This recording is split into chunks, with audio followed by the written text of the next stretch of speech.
Should the Bucs be done with Jameis now? No. They shouldn't be done with him permanently, but they should be done with him for this season. Ryan Fitzpatrick, the way that he's balling right now, this is not going to last, let me be clear. He's completing 78% of his passes. He's thrown for 819 yards in the first 2 games with 8 touchdowns, and he's ran for another, okay? So, I look at it from that perspective. He's only thrown 1 interception. So I'm looking at that, and I'm saying that's not going to last. I mean, Drew Brees hasn't done that. Tom Brady hasn't done that. Aaron Rodgers hasn't done that. He's not going to do it. He's never done that in his career. But my God, right now, if it was 2 games in and you had to sit up there and say who's the leading candidate for league MVP right now, it would definitely be a 2-horse race between him and Patrick Mahomes because of the way that Ryan Fitzpatrick is balling. He deserves a lot of credit. That little video that we're laughing at, and it was hysterical, that is a big reason also why you don't make the changes. You see guys, first of all, he's flinging the football and he's playing well and he's playing effectively.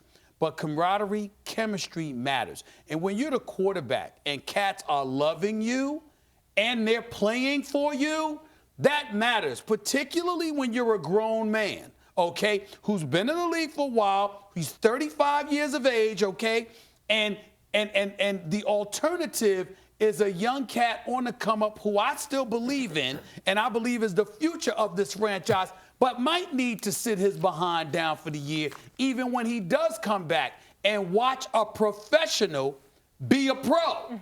Going out there, not just playing effectively with big moments, Max and Damian, but I'm talking about doing your job. You got grown men out there paying mortgages, feeding kids. You understand? They got families to take care of. You don't have time for nonsense and being distracted and having their futures potentially compromised because you find yourself in bad situations. So when you come back, of course, if Ryan Fitzpatrick is playing like garbage, you know, Jameis Winston, you put him right back in there. But with the way he's playing, you don't disrupt it. But more importantly, Ryan Fitzpatrick is the kind of guy with the kind of personality that will ingratiate himself with you as he has done with those players. And in fairness to Jameis Winston, I do believe Jameis Winston is a team player. And I do believe he's the kind of guy that would be supportive of the situation for the immediate moment because of what's happening.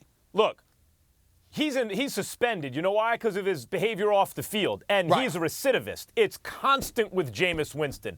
I see zero growth in that area. He is a distraction. You know, by the way, maybe criminal, right? But certainly at least a distraction off the field. That's just the way it is. You know, some of these accusations about him, if they were true, that makes him actually a bad guy. But at the very least, he is a constant distraction who does not seem to learn, dating back to his college days when I used to defend him about that. Well, I don't know. You know, the first kind of stories come out. You go, look, a lot of rush to judgment. Let the facts come out.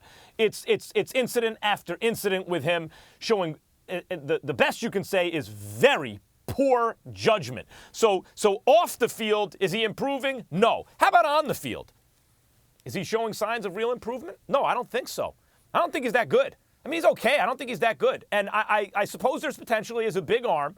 He has certain leadership qualities. It does seem like he can, like, rally the team and stuff. But, in fact, the reason I said Deshaun Jackson should go to Tampa, remember we all picked the team, where should Deshaun Jackson go? I said Tampa. You put him with Evans, and then they draft O.J. Howard, who's supposed to be a generational tight end. Oh, my God, special. Could you imagine? You got the 50-50 ball guy, you got the get behind the defense guy, you got the tight end. Oh, my God. What can Jameis Winston do with that? And the answer was, not much. They were okay. And maybe Jameis Winston's numbers were only okay, kind of middle of the pack, because he had these incredible offensive weapons. Because let me tell you something. Ryan Fitzpatrick's not a great quarterback. In certain seasons, he can be a good one. And he's having a moment. I think he's having the moment of his career right now in a career where he's had moments. You know, there have been other moments for Ryan Fitzpatrick where you're like, oh, wait, he might actually be good. And he's certainly not bad. And Stephen A., I agree with you. This Harvard dude looks like Conor McGregor, gets up at the podium, you know, messing with his wide receiver. It's good for chemistry. He seems like a good guy, like guys would want to play with him. But we know what he is. He's fine. He's a solid quarterback. But that's it. It's the weapons on this team. All you need is a solid quarterback. And look what happens. And Jameis Winston, I don't believe is that. And pretty soon you're going to have to pay him like a franchise quarterback. Bye. I'd try and get what I could for him right now. Well, first of all, let me say, you know, before the whole suspension came down with Jameis, I was the one that came out and said, I thought the Buccaneers should cut him and move on. But that clearly doesn't look like the situation right now. So with that being moving forward, listen, you got to stick with Ryan Fitzpatrick right now.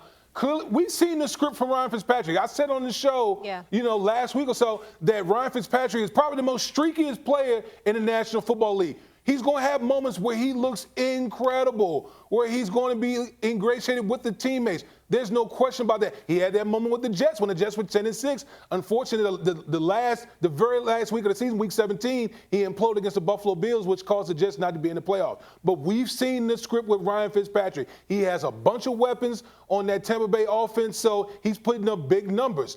But if you're the Tampa Bay Buccaneers, moving forward, you don't get rid of your 24, I think he's 24-year-old quarterback.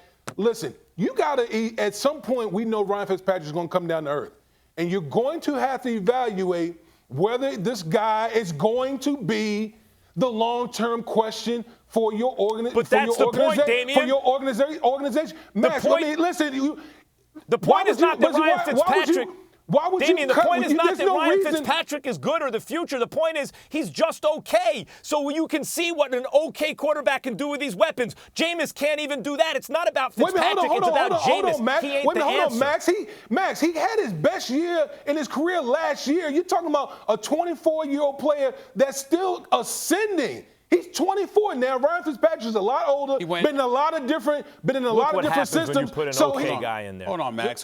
He went from completing 58 to 60 to 63% of his passes over the 3 years that he's been in the NFL. That's number one. Number two, and more importantly, this is a new situation. Ryan Fitzpatrick is what he is. I'd name him the starter. I wouldn't even look back for the rest of this season.